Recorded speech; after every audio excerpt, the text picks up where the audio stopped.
Professor Qorlax adjusted his third eye lens and fluttered his neck frills nervously as he reviewed his presentation slides one final time. The lecture hall beyond his office door was already filling with students from across 17 star systems, all buzzing with anticipation. His tentacle tapped anxiously against the hovering display. "Computer, remind me why I thought this was a good idea," he muttered. "You did not ask me to record your reasoning, Professor," replied the emotionless AI. "However, based on your previous statements, you believe that academic honesty transcends political convenience, and that the galactic scientific community can no longer ignore the mounting evidence." Qorlax snorted, releasing a small cloud of bioluminescent spores. "Yes, well, the dean didn't see it that way, called me a sensation-seeking troublemaker and threatened to cut my research funding." The computer didn't respond, which was fine because Qorlax wasn't really talking to it anyway. He was stalling. Today's lecture, Humanity, the Evolutionary Anomaly, was about to cause the biggest uproar since Professor Genzura suggested that the hive mind collective might not actually be a superior form of consciousness. Through the translucent door, he could see the amphitheater seats filling with students. The gelatinous Vubi students had taken the front row as usual, annoying overachievers, the lot of them.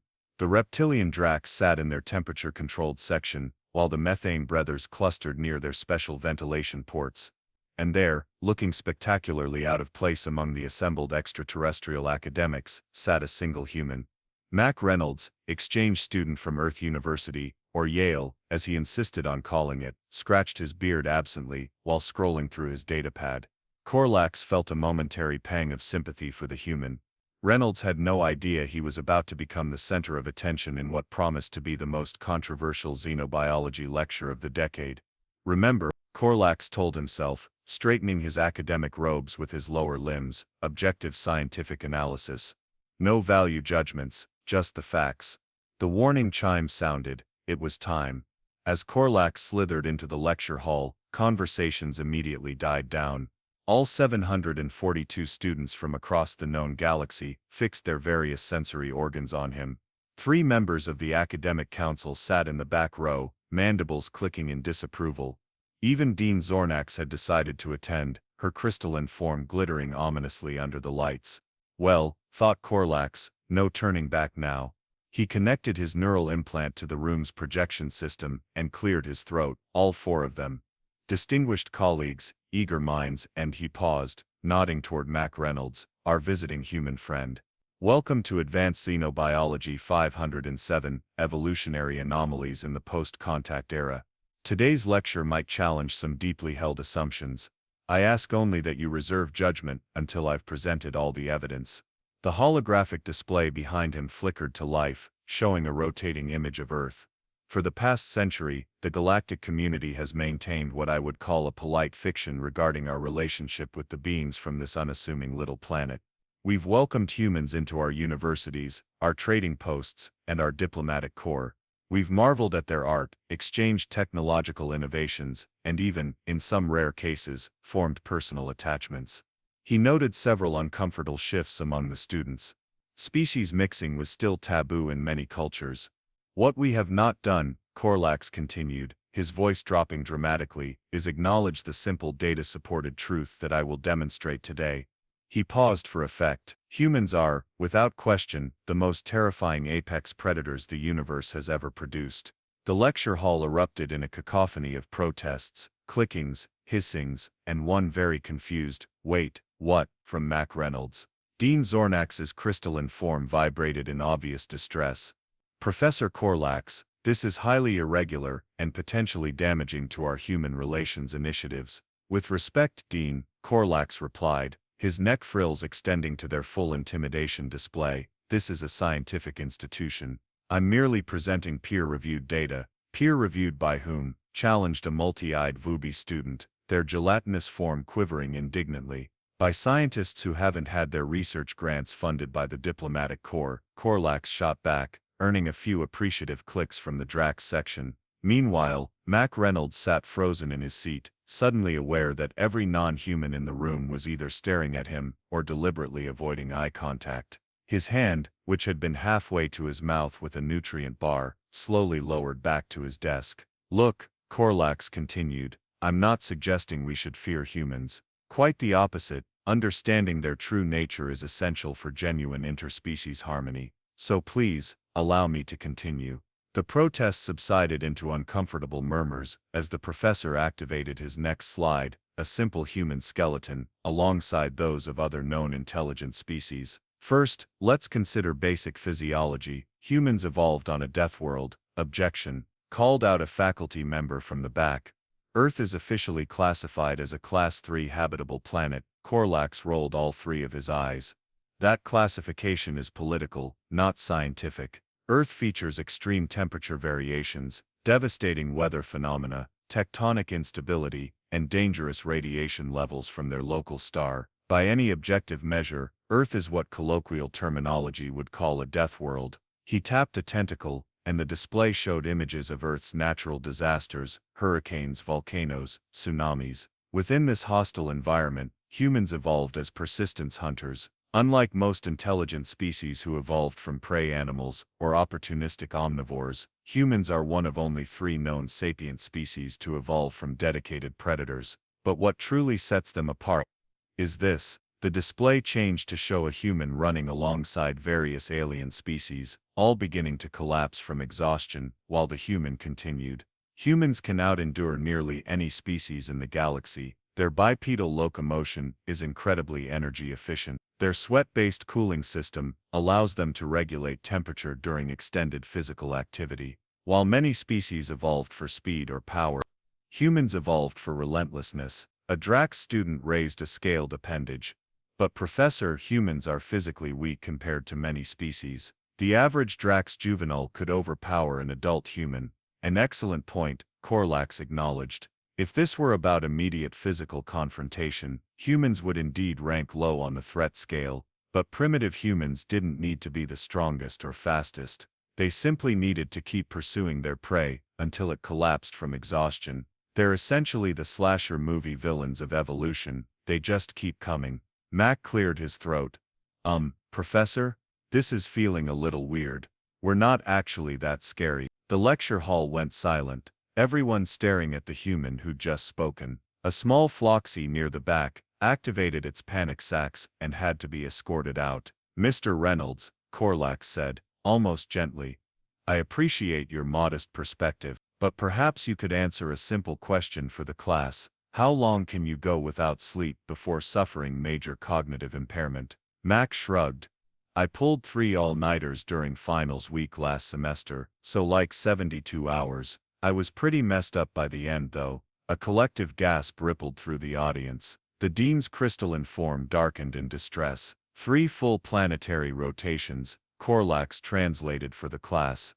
Most intelligent species experience catastrophic cognitive failure after just one, and humans consider this a normal, if unpleasant, experience. He advanced to the next slide, which showed a human with various injuries. Then there's pain tolerance and injury recovery. Humans can sustain injuries that would incapacitate most species and continue functioning. Their blood coagulates rapidly to prevent excessive fluid loss. Their immune system is so hyper-aggressive, it sometimes attacks their own bodies, and their healing factor is nothing short of miraculous by galactic standards. That's just normal biology. Mac protested, increasingly uncomfortable. Is it normal to sever a limb and have it surgically reattached? Qorlax asked. Is it normal to survive having your chest cavity opened, your heart temporarily stopped, and then resume your life as if nothing happened? Another faculty member spoke up. But humans aren't dangerous to other species. They've been model galactic citizens since first contact. Qorlax's neck frills flattened in what the more observant students recognized as his expression of smug satisfaction. Have they? Or have they simply never been threatened? Consider this historical image from their pre-space civilization. The display showed a weathered sign from an old Earth nature preserve. Do not feed the bears. A fed bear is a dead bear. Humans created protected areas for dangerous predators on their own planet, Qorlax explained. Not because they feared these creatures, but because they were concerned humans would make these apex predators dependent on them. The most dangerous predators on their death world needed protection from humans. The room fell silent again, all eyes turning back to Mac, who was starting to sweat. He smiled weakly and gave an awkward little wave. And we haven't even begun to discuss their most terrifying adaptations, Qorlax said, his voice dropping dramatically as he switched to the next slide. their psychological warfare capabilities. Let's dive deeper into what makes humans the biological equivalent of a horror movie monster, Professor Qorlax continued, seemingly energized by the growing discomfort in the room. The display shifted to show detailed anatomical diagrams of human organ systems alongside those of other species. Consider the human skeletal structure. Unlike the sensible exoskeletons of the Drax or the fluid-supported cartilage networks of the Vubi, humans have their rigid support structures buried inside their soft tissues. This bizarre arrangement means that even when severely damaged, a human's exterior can still function. They can literally break their support beams and continue moving. A nervous titter ran through the class. Surely the professor was exaggerating. "Mr. Reynolds," Qorlax called out, "would you mind sharing with the class what humans call a compound fractures?" Mac shifted uncomfortably. That's when a bone breaks and pokes through the skin. But that's super serious. You need immediate medical attention for that." "Immediate medical attention," Qorlax repeated. "Not immediate cessation of all functions or permanent disability. Just attention." And there are documented cases of humans with such injuries continuing to move, sometimes for hours, before seeking this attention. The Floxy students collectively moved further away from Mac. "Now, let's discuss the human digestive system," Qorlax continued, the diagram zooming in on the stomach and intestines. "Humans are what we call extreme omnivores. Most species evolved to specialize in certain food sources. Humans went the opposite direction." He flashed a series of images showing humans eating a bewildering array of substances. They can consume almost any organic matter and extract nutrients from it. Their digestive tract contains acids strong enough to dissolve metal. They deliberately consume substances that are technically poisons: alcohol, capsaicin, caffeine, for pleasure. Some of their favorite foods contain controlled amounts of toxic molds. "You mean cheese?" Mac interjected. "It's just cheese. Yes, the milk protein colony they cultivate with specific bacteria and fungi," Qorlax nodded. "A substance so biologically disturbing that over 70% of known sentient species would experience severe immunological reactions just from touching it." Several students made notes about avoiding this cheese substance in the future, but what's truly remarkable is their ability to build immunological memory. Qorlax continued. "When exposed to pathogens, humans don't just fight them off, they remember them. Their bodies create specific countermeasures that can remain dormant for decades, ready to deploy if the same threat reappears." A Vubi student raised a pseudopod. "But Professor, many species have adaptive immunity." "True," Qorlax acknowledged. "But how many species deliberately expose themselves to weakened pathogens to trigger this response preemptively? Humans call it vaccination, and they've been doing it since before they had electricity." The display changed to show a human immune response in action. And when infected, humans don't just mobilize defenses, they actively weaponize their own discomfort. They elevate their body temperature to levels that damage the invaders, even at the cost of damaging themselves. They violently expel air and fluids to forcibly remove pathogens from their system. Their bodies are essentially scorching the earth in a microbial civil war. Mac raised his hand. "You mean coughing and sneezing?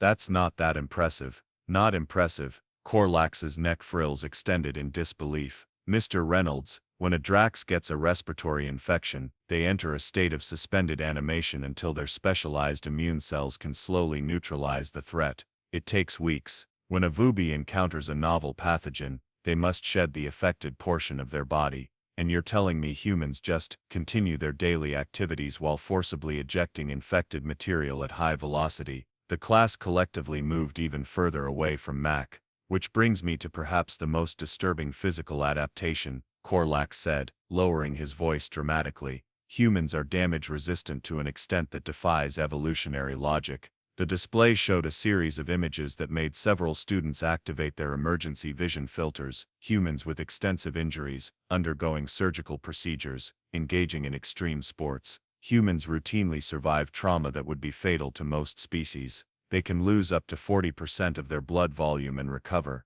They can have vital organs removed and adapt to their absence. They can have parts of their primary processing organ, their brain damaged, and other parts will adjust to compensate.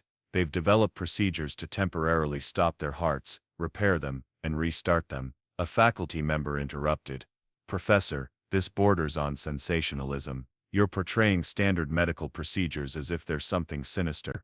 "I'm portraying them as what they are: Evolutionary anomalies, Qorlax countered. Most intelligent species evolved sophisticated avoidance behaviors precisely because they can't survive significant damage. Humans evolved to survive damage because they couldn't always avoid it. That makes them fundamentally different in how they approach risk. He gestured to the display, which now showed humans engaged in recreational activities, mountain climbing, deep-sea diving, skydiving. Look at how they spend their leisure time. They deliberately seek out the very environmental dangers that should trigger avoidance responses. They expose themselves to extreme heights, depths, temperatures, and velocities. For fun, their entertainment often consists of simulated predator-prey scenarios. They voluntarily raise their stress hormones for pleasure. Mac raised his hand again. That's just adrenaline junkie stuff. Most humans aren't like that, aren't they? Qorlax challenged. Tell me, Mr. Reynolds, have you ever watched a horror film? Have you ever consumed spicy food? Have you ever played a competitive sport? These are all controlled stress responses for entertainment. Mac fell silent, suddenly aware that what seemed perfectly normal to him sounded absolutely deranged when described this way. But the most alarming physical adaptation, Qorlax said, bringing his presentation to its next point, isn't about what humans can survive, it's about how they respond to threats. Which brings us to their psychological adaptations, perhaps the most terrifying aspect of human evolution. The display changed to show a simple image, a human smile. What you're looking at, Qorlax said gravely, is both a social bonding signal and a vestigial threat display. Even human affection carries the shadow of their predatory origins. Mac found himself unconsciously covering his teeth with his lips as all eyes in the lecture hall turned to him once again. The physical adaptations we've discussed would be concerning enough, Professor Qorlax continued, his voice taking on a hushed quality that had the entire lecture hall leaning forward. But they pale in comparison to humanity's psychological traits. The display shifted to show brain scans of various species processing information. Most intelligent species evolved heightened cognition as a survival mechanism to avoid predators, locate food, or navigate complex social structures. Humans developed intelligence as a hunting tool. They didn't just want to survive, they wanted to win. A Drax student raised a scaled appendage. Professor, surely that's an overstatement. All species compete for resources. True, Qorlax acknowledged, but most species compete through direct confrontation or specialized adaptations. Humans compete through improvisation and problem-solving. When faced with a stronger opponent, they don't submit, they innovate. The display showed early human tools, evolving from simple stone implements to complex machinery. While other predatory species relied on natural weapons, humans externalized their predatory adaptations. They couldn't outrun their prey, so they invented projectile weapons.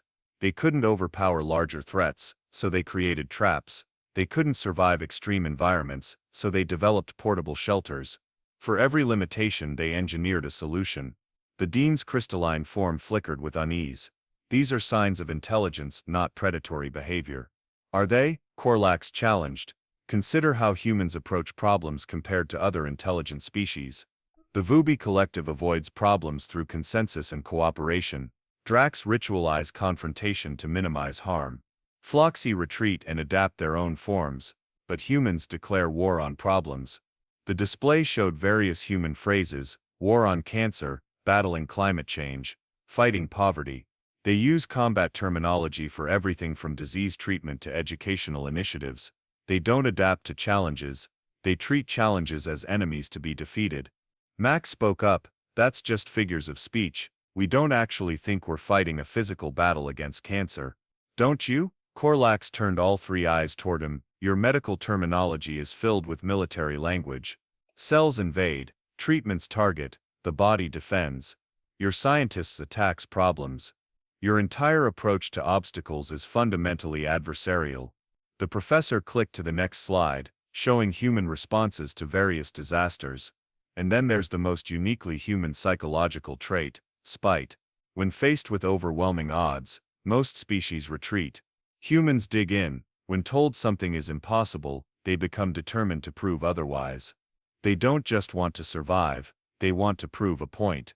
The display showed humans rebuilding after natural disasters, persisting through impossible conditions, achieving what seemed medically impossible. There's a human phrase, Qorlax said, hold my beer. It's essentially a ritual challenge declaration that precedes a human attempting something inadvisable, dangerous, or seemingly impossible, purely because someone suggested they couldn't do it. Mac couldn't help but laugh. Okay, you've got us there. The most disturbing aspect of this trait, Qorlax continued, is that humans apply it collectively. When one human community faces an existential threat, others, even traditional rivals, will often ally with them out of sheer indignation at the threat itself. A senior faculty member spoke up, "Professor, you're making humanity sound like a hive mind. They're individuals with different motivations." Individuals, yes, Qorlax agreed, but with a remarkable capacity for what they call putting aside differences when facing a common enemy. It's not a hive mind, it's a pride of predators temporarily coordinating to bring down larger prey. The display shifted to show human conflict resolution strategies. Even in their cooperative behaviors, predatory psychology shines through. When humans negotiate, they don't seek balanced outcomes, they establish positions and concede ground reluctantly. Their diplomatic language is full of territorial metaphors. They stake claims and defend interests. Qorlax paused, letting this sink in. But perhaps most terrifying is their response to genuine existential threats. Unlike most species who accept extinction when adaptation fails, humans refuse to accept no-win scenarios. The display showed simulations of human responses to various apocalyptic scenarios, asteroid impacts, pandemic diseases, climate collapse, all featuring improbable last-ditch efforts and desperate solutions. Humans have an entire entertainment genre dedicated to imagining how they might survive unsurvivable events. They call them disaster movies, and the protagonists almost always succeed through a combination of improvisation, sacrifice, and sheer stubborn refusal to die appropriately. Mac raised his hand, "But those are just movies, fiction, are they?" Qorlax challenged. "Or are they psychological rehearsals? Most species create art that helps them accept mortality. Humans create art about outsmarting it." The professor moved to his next point, showing data on human stress responses. Then there's the human emergency response system. When threatened, humans experience what they call adrenaline surges that temporarily enhance their physical capabilities beyond normal parameters. Under extreme stress, they can perform feats they themselves don't believe possible, lifting crushing weights, ignoring severe injuries, continuing to fight despite conditions that should render them unconscious. A Floxy student's color patches flashed in distress. "Is this why humans are classified as Class C dangerous?" "Class C?" Qorlax laughed, a burbling sound that made several students flinch. "That classification is pure political fiction. Based on objective threat assessment metrics, humans should be Class A dangerous, alongside plasma storms and quantum singularities." Gasps echoed through the lecture hall. Even the dean seemed too shocked to object. But Qorlax held up a tentacle. Their classification was deliberately understated to facilitate diplomatic relations. After all, how do you tell a species that can survive practically anything, refuses to accept defeat, and responds to threats with improvised weaponry and collective spite that they're too dangerous to be allowed free movement in the galaxy? All eyes turned to Mac again, who was beginning to understand why he'd received so many strange looks since arriving at the university. "The most disturbing aspect of human psychology, however," Qorlax said, moving to his next slide, "is something they don't even recognize as unusual. Something that explains why, despite everything I've told you, humans have integrated relatively peacefully into galactic society." The display showed images of humans with various alien species, in contexts that appeared social rather than threatening. Despite being apex predators, Qorlax said, his voice softer now, humans have an almost pathological tendency to form attachments to other species. Even on their home world before meeting other intelligent life, they brought predators into their dwellings, modified their behaviors through selective breeding, and treated them as family members. They call them pets. Mac nodded, suddenly feeling a pang of homesickness for his cat. "This leads us to perhaps the greatest misunderstanding in interspecies relations," Qorlax concluded, "one that has shaped our entire approach to humanity since first contact. The galactic community," Professor Qorlax announced, his neck frills fully extended, "has been operating under a fundamental misconception about humanity since first contact. The display showed the historical footage of humanity's first meeting with alien life, a nervous human delegation aboard the International Space Station greeting the VUBI Exploratory Committee. "We've always wondered why humans seemed so excessively pleased to meet us," Qorlax continued. "Their emotional response to first contact was off the charts: jubilation, tears, excessive physical contact. We attributed it to their general emotional volatility." He clicked to the next slide, showing diplomatic analyses from various species. The Drax Diplomatic Corps theorized that humans were simply relieved not to be alone in the universe. The Floxy behavioral analysis team suggested humans were displaying submission behaviors to technologically superior visitors. The VUBI collective hypothesized that humans were simply neurologically predisposed to excitement. Qorlax paused dramatically. "We were all wrong. The truth is much simpler. Humans were happy to meet us because they assumed they were the most dangerous things in the universe, and discovering otherwise was a relief." Murmurs rippled through the lecture hall. "You see," Qorlax explained, "humans evolved as apex predators on a death world.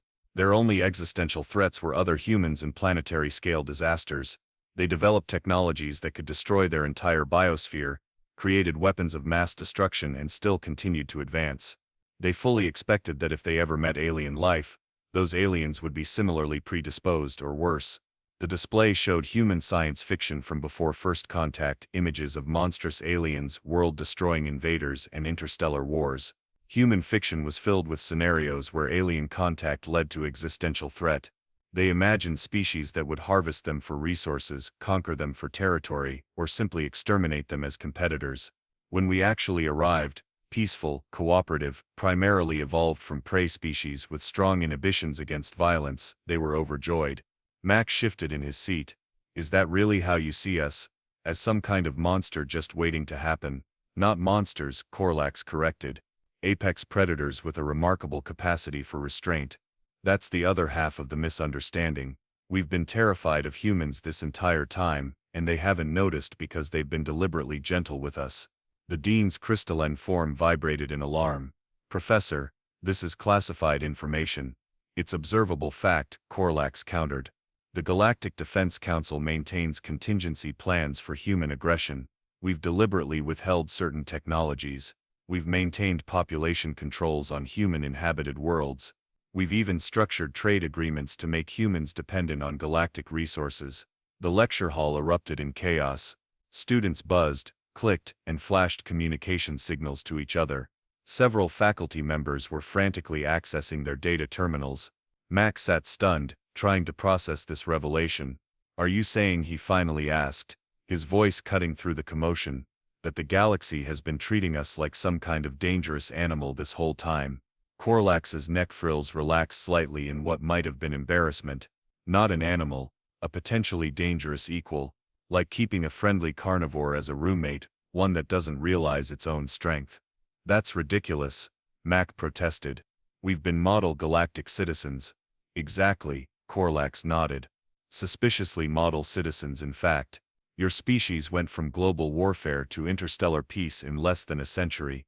The prevailing theory was that you were hiding your true nature until you had assessed the full extent of galactic civilization." A Drax student stood up. "If humans are so dangerous, why are they allowed to attend our universities? To serve in diplomatic posts? This human has been living among us for a full academic cycle." All eyes turned to Mac again, who felt a sudden urge to disappear into his seat.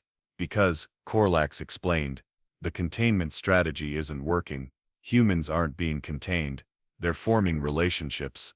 They're integrating. They're doing what they've always done on their home planet: adopting other species." The display showed data on interspecies friendships, professional relationships, and even the rare cases of romantic partnerships involving humans. Instead of treating other species as prey or competition, humans form pack bonds with them. They extend their tribal instincts to include non-humans. This behavior is so fundamentally unexpected from an apex predator that our entire diplomatic approach has been built on a flawed premise. A senior faculty member spoke up. "What exactly are you suggesting, Professor? That we should reclassify humans? Revise our diplomatic strategies?" "I'm suggesting something far more radical," Qorlax replied. "I'm suggesting we stop pretending. Humans know they're physically resilient. They know they're psychologically tenacious. They know they evolved as predators. What they don't know is that we've been treating them like a sleeping Craxton that might wake up hungry at any moment. The dean's crystalline form darkened to a deep blue of alarm. Professor, this is dangerous territory. The containment protocol has been made obsolete by reality, Qorlax interrupted. Humans aren't being contained. They're being befriended. And in their evolutionary psychology, creatures you befriend become part of your extended pack. You don't prey on them, you protect them. Mac raised his hand again. Wait. Are you saying there's some kind of galactic conspiracy to keep humans under control, and your solution is to just tell us about it? Essentially, yes, Qorlax agreed. Because the current approach is based on fear rather than understanding. We've been so concerned about what humans might do if they realize their potential power that we've failed to recognize what they actually do with power. They form alliances, establish systems of mutual benefit, and expand their definition of uses to include former others. The display shifted to show human historical data, former enemies becoming allies, oppositional groups finding common ground, historical adversaries establishing peaceful relations.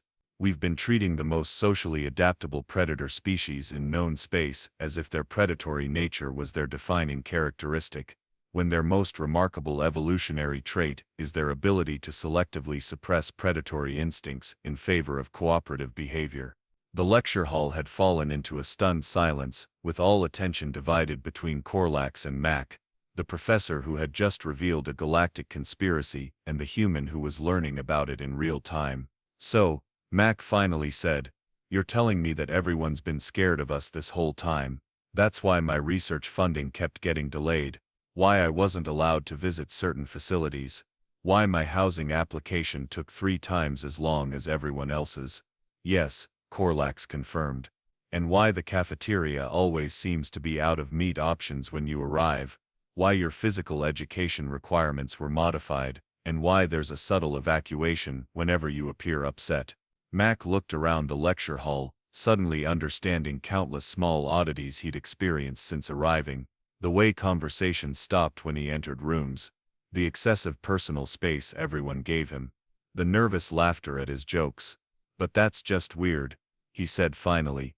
"We're not going to suddenly go berserk. We know that intellectually," Qorlax said, "but many species have instinctive reactions to predator signifiers.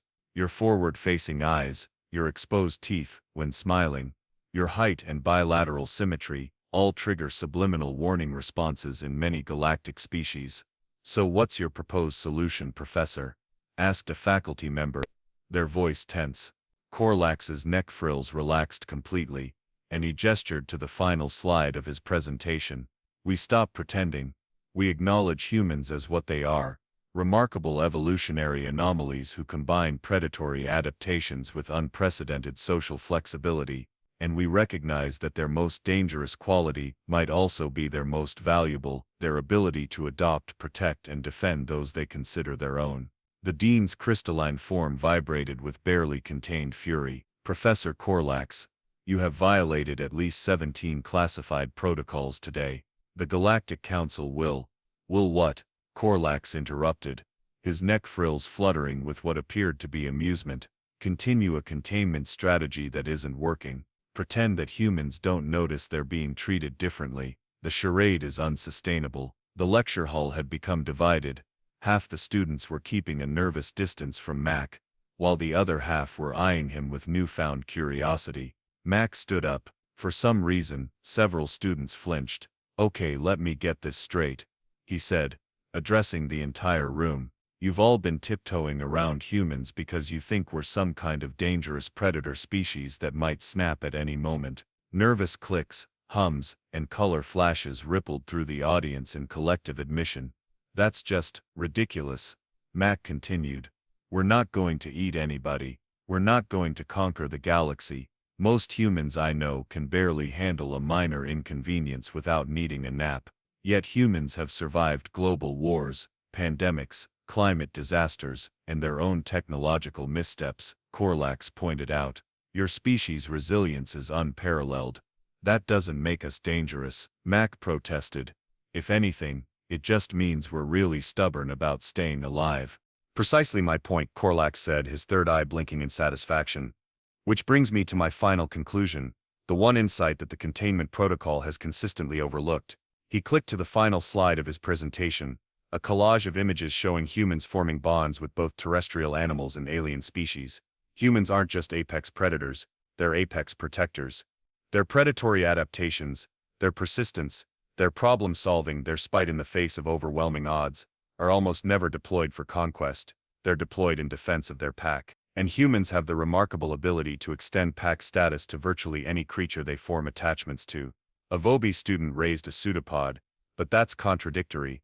How can a predatory species be so protective of other species, even potential prey? Because humans domesticated themselves, Qorlax explained.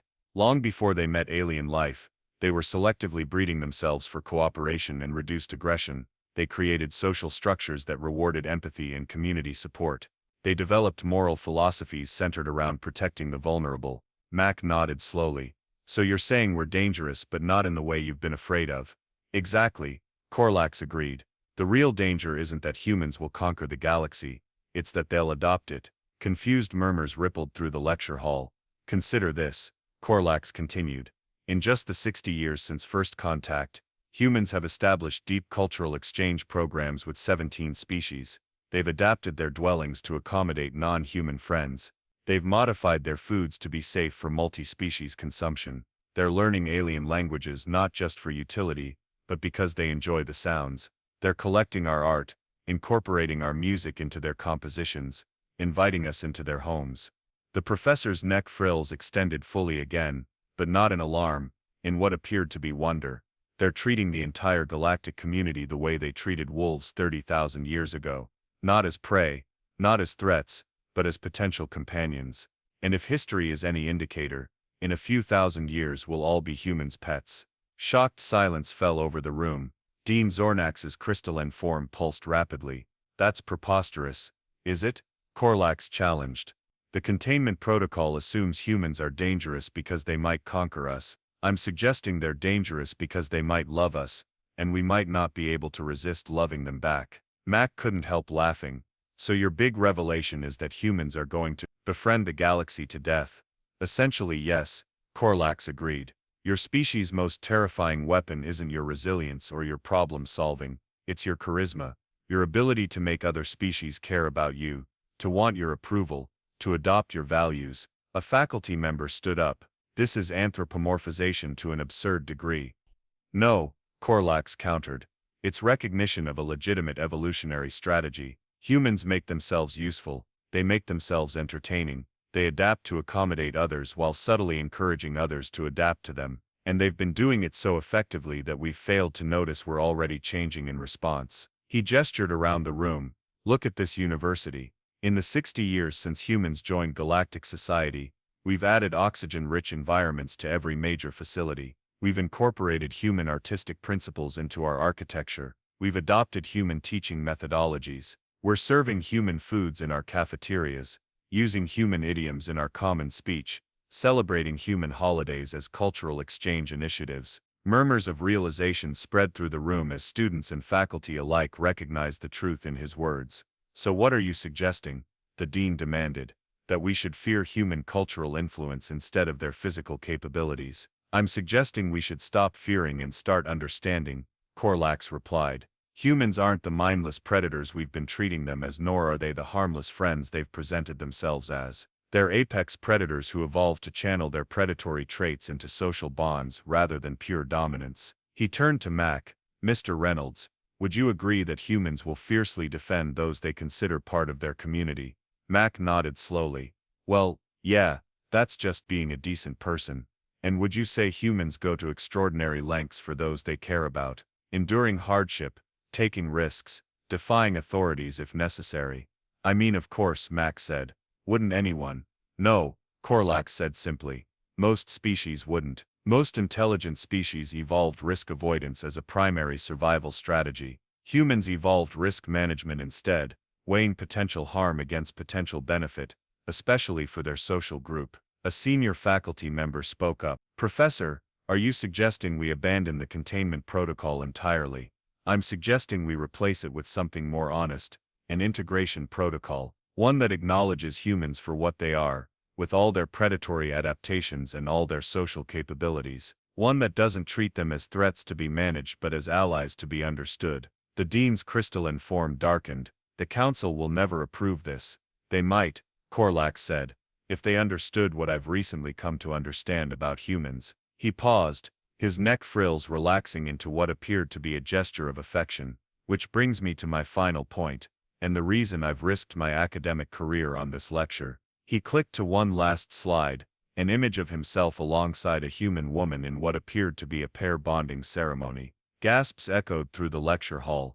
Meet Dr. Eleanor Qorlax Martinez, my mate of 3 solar cycles, Qorlax announced. Human xenobiologist, former containment protocol analyst, and living proof that understanding trumps fear. The image expanded to show a small dwelling with modifications for both human and Thrixian physiology, clearly designed for cohabitation. I was assigned to monitor her research as part of the containment protocol. She was studying Thrixian neurological responses. We began as colleagues, became friends, and eventually recognized deeper compatibility. When I experienced acute molting distress during a research expedition, she stayed with me through all 17 hours, manually removing stuck carapace fragments and monitoring my hydration levels, despite the cultural taboo and potential biohazard. His voice softened.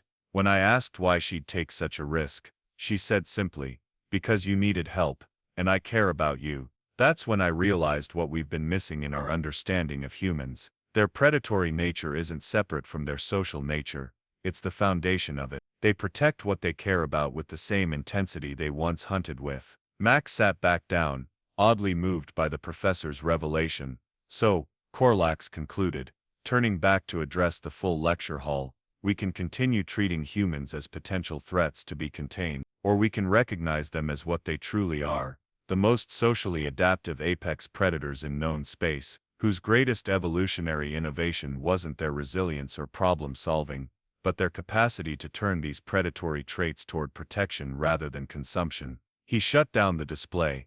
Class dismissed. My apologies to the dean and council representatives present, but I believe 60 years of scientific mischaracterization warranted correction. And Mr. Reynolds, he turned to Mac, all 3 eyes blinking in what might have been a wink. Your housing application has been approved for the unrestricted dormitory section. Your new access credentials will arrive today. As students filed out, buzzing and clicking in animated discussion, Mac approached the lectern. "Professor," he said quietly, "do you really think this will change anything? The way people see humans?" Qorlax's neck frills fluttered in amusement.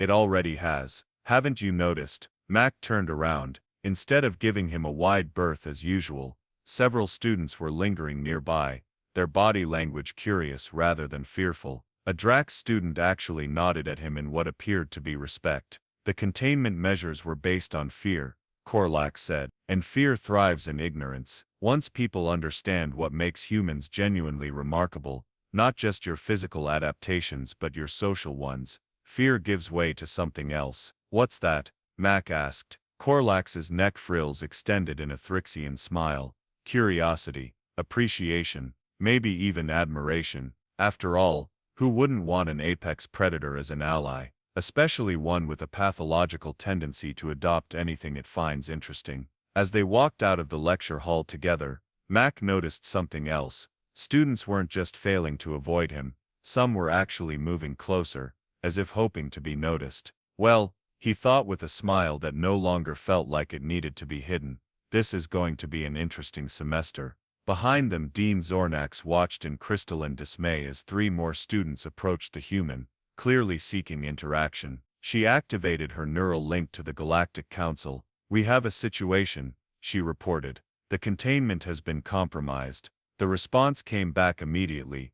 "Implement emergency protocols." "Too late," she replied, watching as Mac laughed at something a Vubi student said, the sound causing nearby Floxy to illuminate their color patches in response. "They've already begun adopting us."